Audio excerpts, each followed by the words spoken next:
नए वीडियो में सबका स्वागत है। आज केरला सिलेबस +2 क्लास के पहली इकाई का पहला पाठ मातृभूमि कविता पढ़ने जा रहे हैं। इसकी रचयिता राष्ट्रकवि श्री मैथिली शरण गुप्त जी है। पहली इकाई है झंडा ऊंचा रहे हमारा।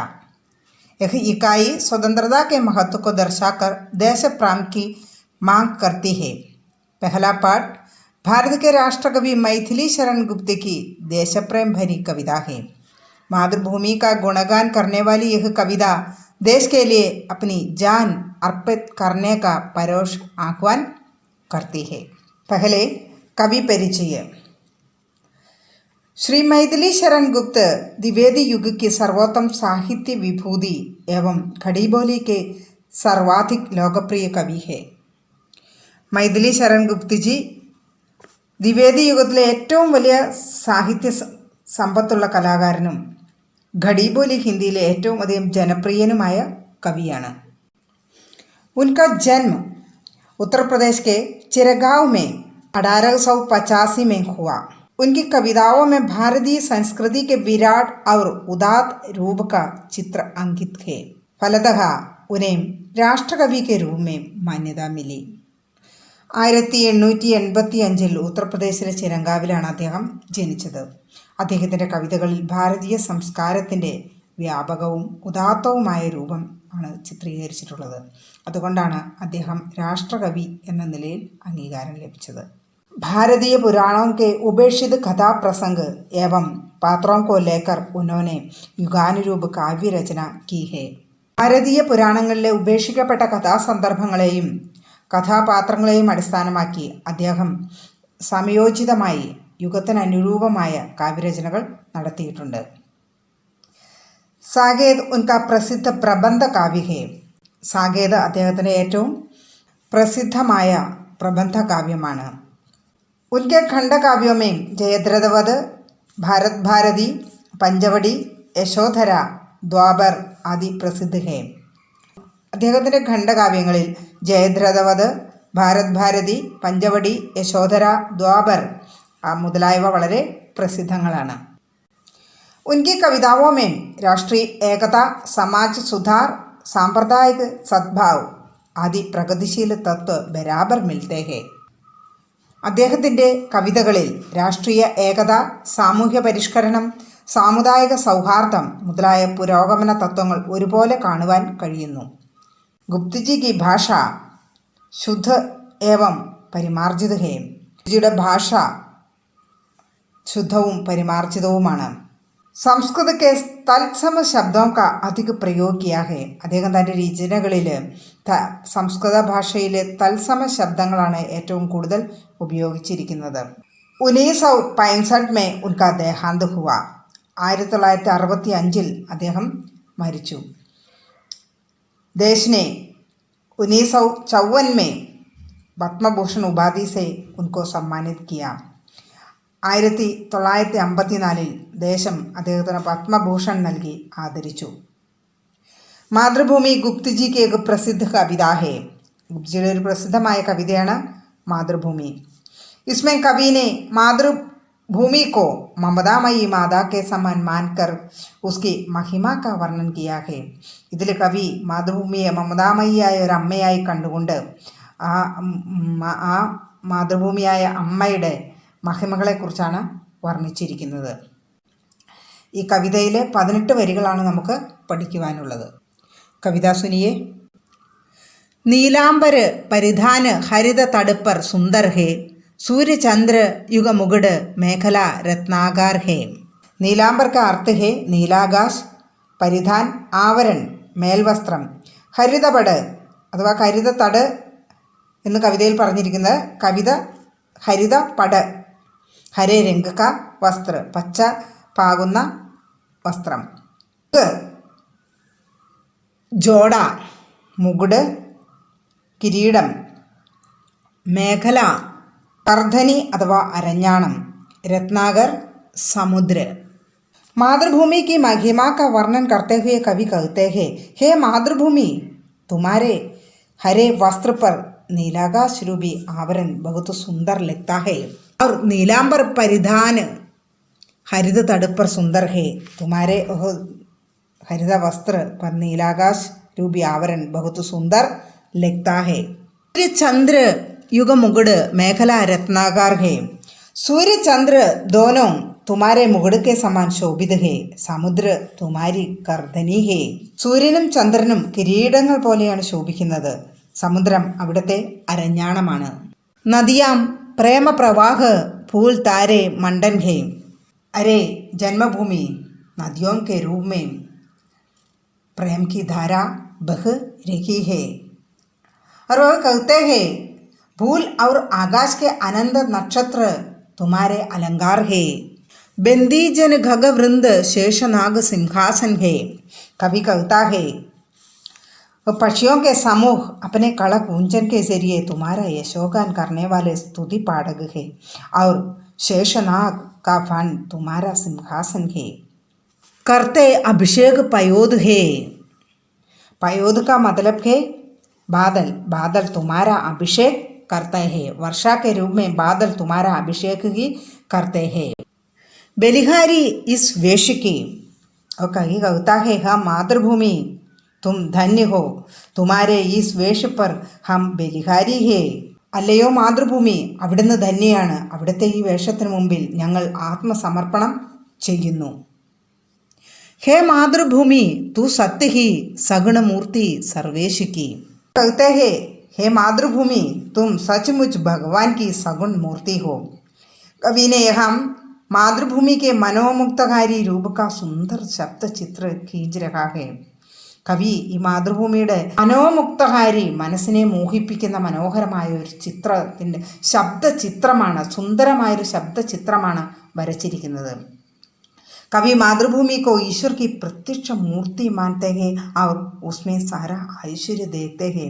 കവി ഈശ്വരൻ്റെ മൂർത്തി രൂപമായി പ്രത്യക്ഷ മൂർത്തിയായി കാണുകയും അതിലെല്ലാ ഐശ്വര്യവും ദർശിക്കുകയും ചെയ്യുന്നു. जिसके रज में लोट लोट कर बड़े हुए हैं, रज का मतलब है धूളി, लोट लोट कर ഉരുണ്ട് ഉരുണ്ട്, ബടാ ഹോന വലുതാകുക, ഘുടനവും ഘുടനവും കാൽ മുട്ടുകൾ, സരക്ക് സരക്ക് കർ ഖടേ ഹുയേ ഹേ, സരക്ക് സരക്ക് കർ എന്ന് പറഞ്ഞാൽ ഇഴഞ്ഞിഴഞ്ഞ്, മുട്ടുകാലിൽ ഇഴഞ്ഞിഴഞ്ഞാണ് ഞങ്ങൾ നിൽക്കാൻ പഠിച്ചത്. ജിസ്കെ കാരൺ ധൂൾ ഭരെ ഹീരെ കഹലായേ, കൊച്ചുകുട്ടികളെ ധൂൾ ഭരെ ഹീരെ, ഹീരെ ക മതലബ് ഹേ രത്നം, കൊച്ചുകുട്ടികളെ മണ്ണിൽ ഇഴയുന്ന കൊച്ചുകുട്ടികളെ മണ്ണ് പുരണ്ട രത്നങ്ങൾ എന്നാണ് പറയുന്നത്. ഖേൽ ഖൂദേ ഹർഷയുധ്, ഖേൽ ഖൂദേ ഹർഷയുധ് ഇസ്കാ മതലബ് ഹേ കളിച്ചുല്ലസിച്ചു സന്തോഷപൂർവം. ബാലകാൽമേ സബ് സുഖ് പായേ, ബാല്യകാലത്തിൽ. ജിസ്കി പ്യാരി ഗോതുമേ, പ്യാരി ഗോതി സ്നേഹസമ്പന്നമായ സ്നേഹപൂർണമായ മടിയിൽ. നിരഖ് ദേഖ് കർ മോദ് ഖുഷി. और सुनिए जिसके रज में लोट लोट कर खड़े हुए हैं, घुटनों के बल पर सरक सरक कर खड़े हुए हैं. कवि कहते हैं जिस मातृभूमि की धूल में लोट लोट कर हमारा बचपन बीत गया, और जिस भूमि पर घुटनों के बल पर चलकर हमने खड़े होने सीखा. परमहंस सब बाल्यकाल में सब सुख पाए. परमहंस यहाँ പരമഹംസ കാ മതലബ് ഹേ, തുല്യമായ ബാല്യകാലത്തെയാണ് കവിയുടെ പരമഹംസ് പരമാനന്ദ് എന്ന് ഉദ്ദേശിച്ചിരിക്കുന്നത്. അത് കൊച്ചു കുട്ടികളെ ഈശ്വരൻ്റെ രൂപങ്ങളായിട്ടാണ് കാണുന്നത്. परमहंस सम बाल्यकाल में सब सुख भाए. कवि कहता है ईश्वर स्वरूप बाल्यकाल में जिसकी गोदी में खेलकर परमानंद का अनुभव किया और धूल के कीरे कहलाए.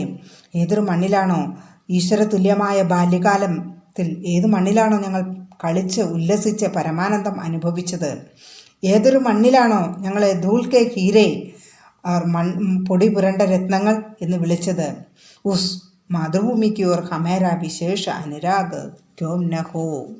की प्यारी गोद में हे मातृभूमि तुझको निरख मग्न क्यों न हो मोद में. कवि कहता है हे मातृभूमि, तुम्हें देखकर हमारे मन में अनुराग क्यों न हो।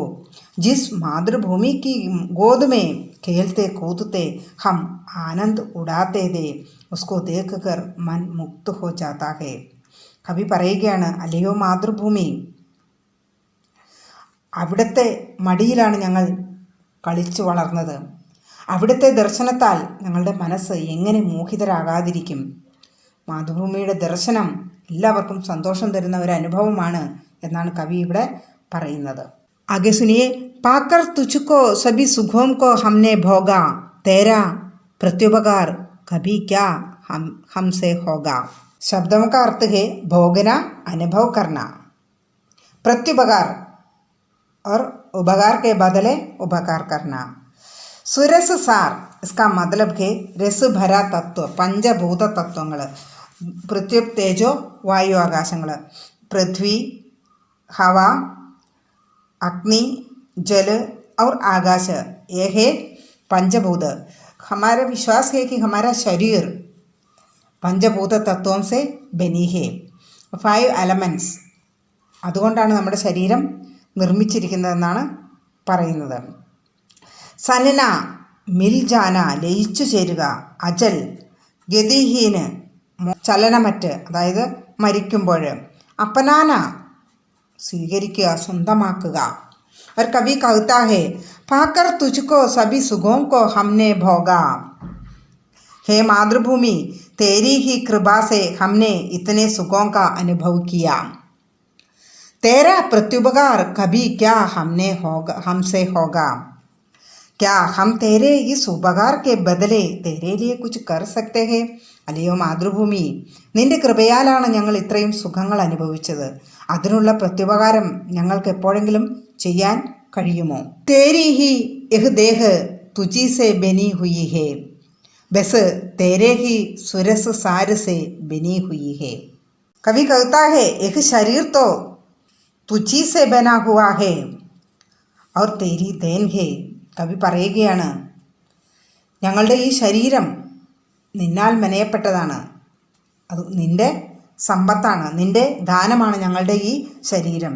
നിന്നിലെ വെള്ളവും ഭക്ഷണവും കഴിച്ചാണ് ഞങ്ങൾ വളർന്നത്. ഈ ശരീരം എന്ന് പറയുന്നത് നിൻ്റെ ദാനമാണ്. तेरे ही रस भरे तत्वों के मेल से इनकी रचना हुई है और बस तेरे ही सुरस सार से सनी हुई है. और कवि कहते हैं तेरे ही रस भरे तत्वों के मेल से इनकी रचना हुई है, अर्थात यह शरीर तुम्हारे ही पंचभूत तत्वों से बनी हुई है हमारी यह शरीर. फिर अंत समय तू ही इसे अजल देख अपनाएंगी. और कभी कहते हैं आखिर जब इस शरीर को छोड़कर प्राण चले जाते हैं, जब हम मर जाते हैं, तब तू ही इसको अपनाती है और अपने में मिला लेती है. നമ്മൾ മരിച്ചു കഴിയുമ്പോൾ എപ്പോഴാണോ നമ്മുടെ ശരീരം പ്രാണൻ ത്യജിച്ച് ചലനമറ്റതായി പോകുന്നത്, എപ്പോഴാണോ നമ്മൾ മരിച്ചു പോകുന്നത്, അപ്പോൾ ഈ ശരീരം നീ തന്നെ ഏറ്റുവാങ്ങി നീ നിന്നിലേക്ക് തന്നെ ലയിപ്പിക്കുന്നു. हे मातृभूमि, यह अंत में तुझ में ही मिल जाएगी.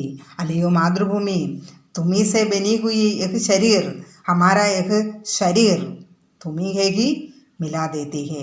भाव यही है कि जिस भूमि से हमारा जन्म होता है, उसी में हमारा पालन पोषण होता है और अंत में उसी ही मिट्टी में हम मिल ही जाते हैं. കവി പറയുകയാണ്, ഏത് മണ്ണിൽ നമ്മൾ ജനിച്ചുവോ, എവിടത്തെ ഭക്ഷണം കഴിച്ച് നമ്മൾ വളർന്നുവോ, ആ മണ്ണിലേക്ക് തന്നെ നമ്മൾ അവസാനം ചെന്നു ചേരുന്നു. കാരണം ഹമാര ശരീർ പഞ്ചഭൂതം സെ ബനാഹേ, അതിന് കാരണം എന്താണ്? നമ്മുടെ ശരീരം പഞ്ചഭൂത തത്വങ്ങളാൽ നിർമ്മിതമാണ്. और जो मृत्यु के बाद उसी में मिल जाता है. ആ ശരീരം, പഞ്ചഭൂത നിർമ്മിതമായ ആ ശരീരം മരണശേഷം അതിൽ തന്നെ ലയിച്ച് ചേരുന്നു. और यह मिट्टी से, अगर मातृभूमि की मिट्टी से बनी हुई ही शरीर अंत में ही मातृभूमि में ही मिल जाती है. മാതൃഭൂമിയുടെ മണ്ണാൽ സൃഷ്ടിക്കപ്പെട്ട ഈ ശരീരം ആ മണ്ണിലേക്ക് തന്നെ ലയിച്ചു ചേരുന്നു. ഹേ മാതൃഭൂമി, तुम्हारे वेश को देखकर हम अपने आप बलिहारी देता हूँ. അല്ലയോ മാതൃഭൂമി, അവിടുന്ന് തന്നെയാണ്. അവിടുത്തെ വേഷത്തിന് മുമ്പിൽ ഞങ്ങൾ ആത്മസമർപ്പണം ചെയ്യുന്നു. അവിടുന്ന് ആപ് സത്യ ഹേ ഔർ ഈശ്വർ കാ രൂപ് ഹി ഹേ. അങ്ങ് സത്യമാണ്, ഈശ്വര സഗുണ രൂപം തന്നെ ആണ്. യഹി ഹേ കവിത കാ भावार्थ। अगर वीडियो अच्छा लगती तो शेयर करना, सब्सक्राइब करना और तुम्हारा मूल्यवान कमेंट भी भेज दीजिए। धन्यवाद।